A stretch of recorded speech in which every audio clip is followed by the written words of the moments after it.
Nag-viral kamakailan kung paano sinorpresa ng isang anak ang kanyang ina sa kaarawan nito sa kauna-unahang pagkakataon.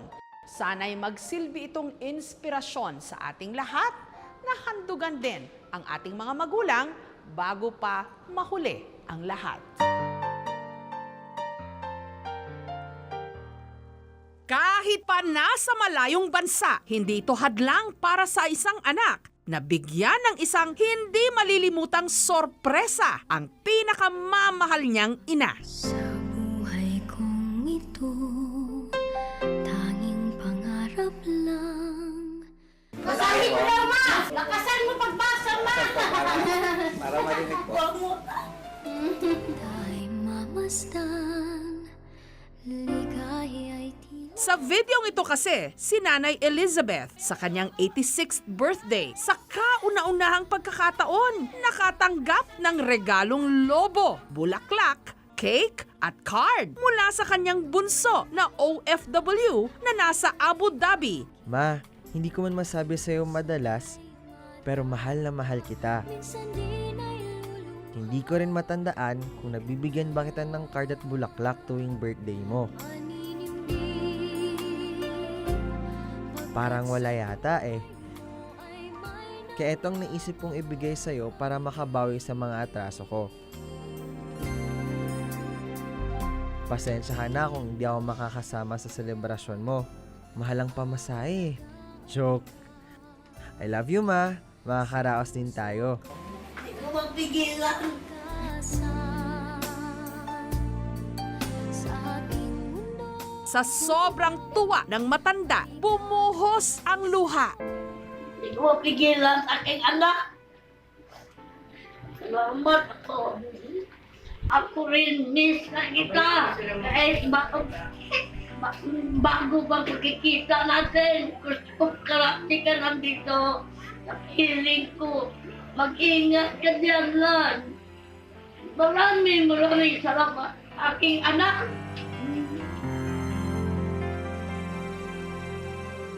15 taon nang nagtatrabaho bilang chef sa isang hotel sa Middle East si Alan. Hindi na raw kasi inabutan ng isang buwang bakasyon niya sa Pilipinas noon lamang Setyembre ang birthday ng kanyang ina nito lang Disyembre. Kaya nagpadala na lang siya rito ng mga regalo. Nag-browse ako sa Facebook, then may nakita akong video na yung father sinurprise ng anak niya na nag-work sa abroad. Naisip ko na hindi ko pa nagawa yata sa mama ko yun kasi nga nasa abroad ako madalas pag tuwing birthday niya, so nagpapadala lang ako ng pera parati pang gastos nila. Sabi ko, para maiba naman at saka hindi ko pa yata nagawa na magbigay ng bulaklak sa kanya or anything na ano. So, kinontak ko yung shop na yun na ng service. Tapos tinanong ko kung anong proseso. Happy birthday to you!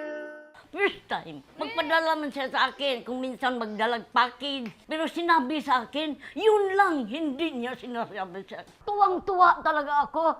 Yun, makaiyak ako basta magtuwa ako. Hindi ko akalain nga ganyan ang gawin sa aking anak. Nagpasalamat ako sa kanya. Napakabait talaga ng anak ko. Ang kasakasama ngayon ni Nanay Elizabeth sa inuupahan nila sa Pasig ang dalawa sa 8 niyang anak na sina Amor at Dario Jr. Mahirap po ba ang pag-aalaga sa mama niyo po? Walang hirap. Ang kay mama lang, yung may makasama lang. Talagang kumikilos din siya, pero hindi ko nang naglalaba nga paminsan-minsan eh. Pero ako nang kumikilos lahat. Sa totoo lang daw, hindi sapat ang anumang regalo para matumbasan lahat ng isinakripisyo ni nanay sa pagtataguyod sa kanyang mga anak. Tubong Southern Leyte si Nanay Elizabeth hanggang napadpad siya ng Iligan nung napangasawa ang mister niyang si Dario na isang truck operator doon. Taong 1971, habang ipinagbubuntis daw noon ni Nanay Elizabeth ang kanyang bunso na si Alan, dumating ang pinakamalaking pagsubok sa kanilang pamilya. Namatay ang kanyang mister. Disgrasya. Tractor operator yun. Nag-operate siya. Hindi niya alam ang landslide. Naanuhan siya. Pati yung traktura. Naano sa landslide. Puntis ako ni Alan. Talon ko sa bintana. Masama na ako sa kanya. Gusto kong mamatay.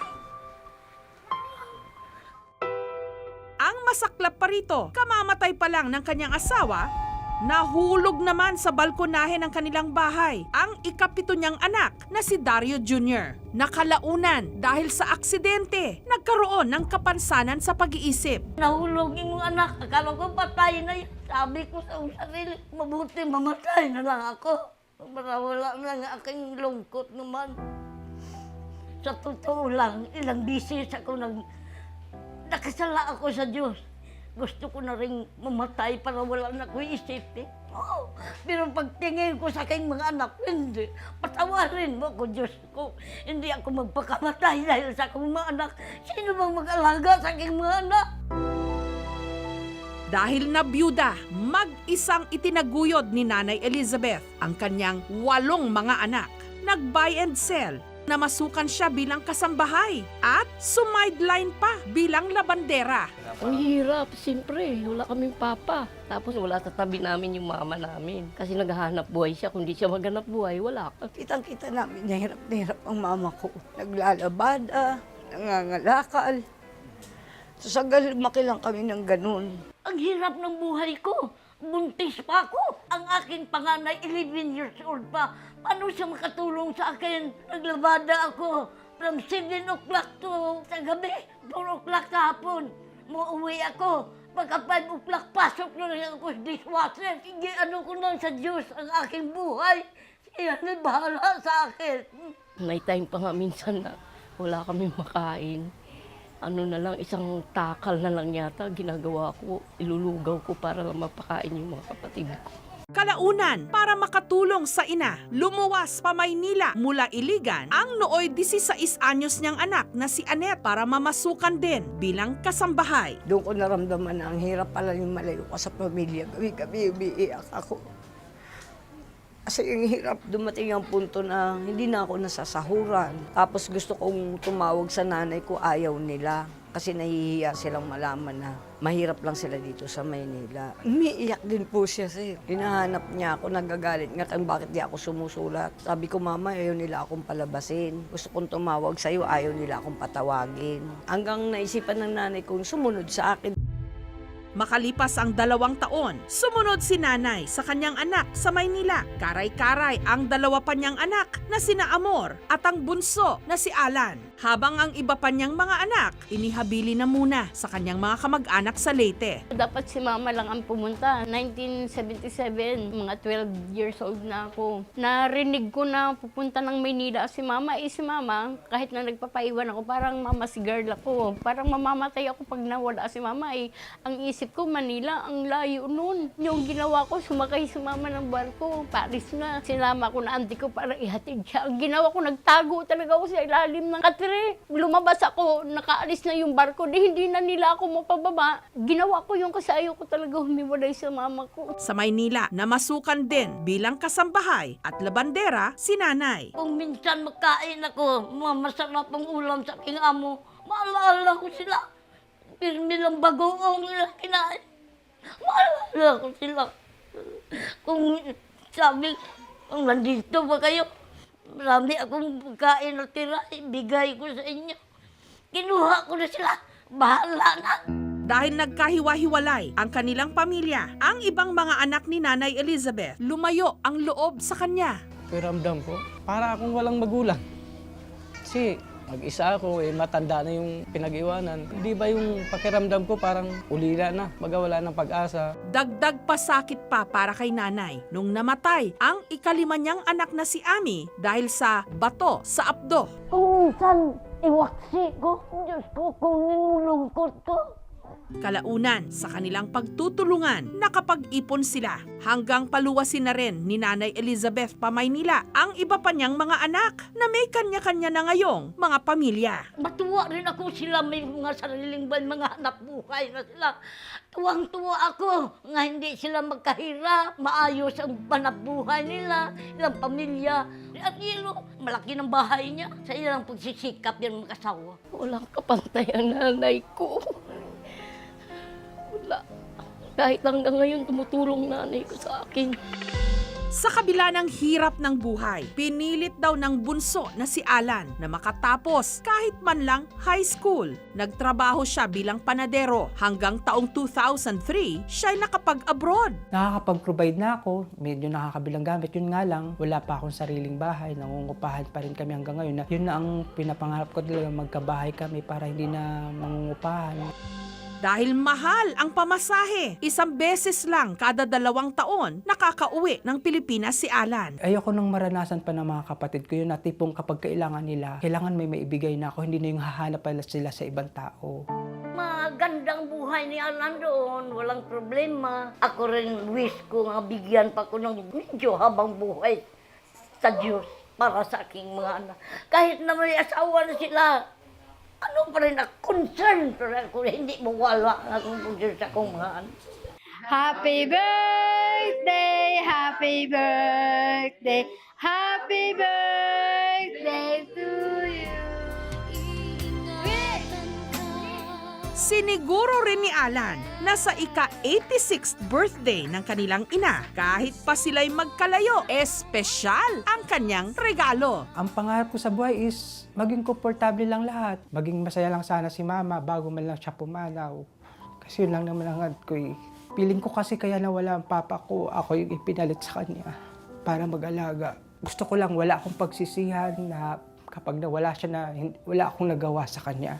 Wala akong nagawa sa mga kapatid ko. Kasi hanggat kaya kong tumulong, tutulong ako.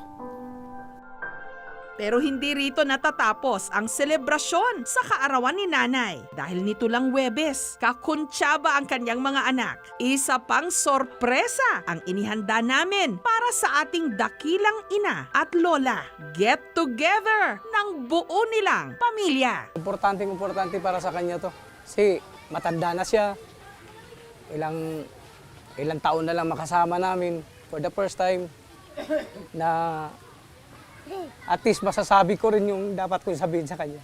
Siyempre, inayusan si Nanay Elizabeth. Pero ang akala niya, ito'y para lang sa pagpapalitrato.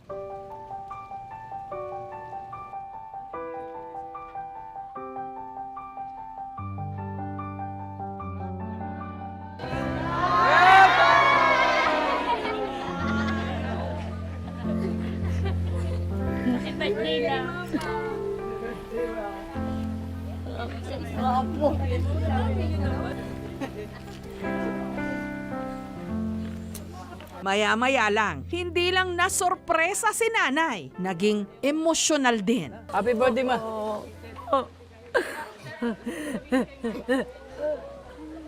Masaya ako, malungkot. Bakit naman? Ang aking buhay. Dapat nga masaya, Mama. Masaya din ako. Babanding-banding. Malungkot ako na alaala kong aking mga nakaraan. Malungkot. Alam na ninyo yan. Tutuwa. Huwag kang iiyak. Manunood siya. Huwag kang iiyak. Tumawa ka. Papasalamat ako. Hanggang ngayon, dito ka pa. Maraming salamat. Binuhay mo ako. Kahit wala ako sa piling mo.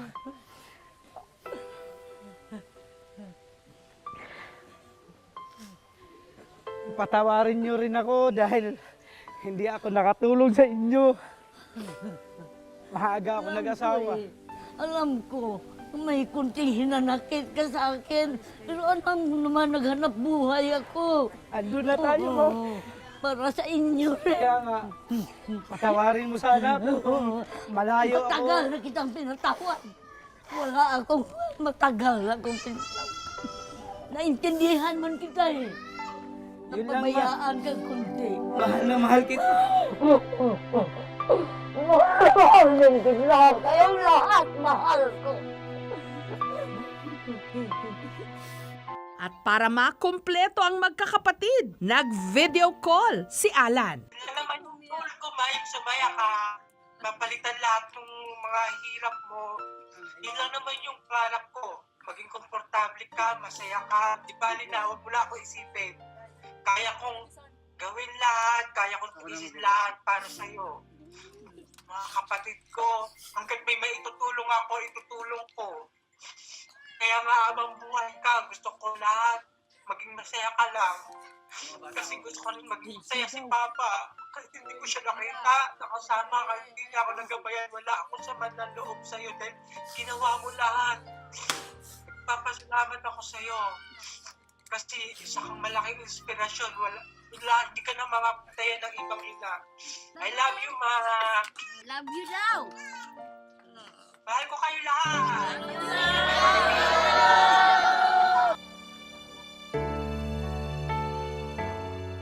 At sa kauna-unahang pagkakataon, nakuhanan sila ng family picture. Masaya ako ngayon na nakatipon-tipon kami.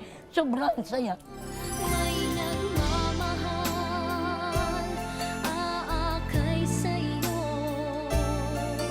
Aking inay, ikaw ang nagbigay ng buhay ko. Hindi matatawaran ang kayang isakripisyo ng isang ina para sa kanyang mga anak. Kaya meron man silang mga pagkukulang, dakila pa rin sila. Kaya habang may pagkakataon, suklian sila kahit pa sa simpleng paraan, ipadama sa kanila ang ating pagmamahal. I love you, Ma. Pangarap ko na makamtan ko na. Pangarap ko na makamtan. Thank you for watching, mga kapuso. Kung nagustuhan niyo po ang videong ito, subscribe na sa GMA Public Affairs YouTube channel. And don't forget to hit the bell button for our latest updates.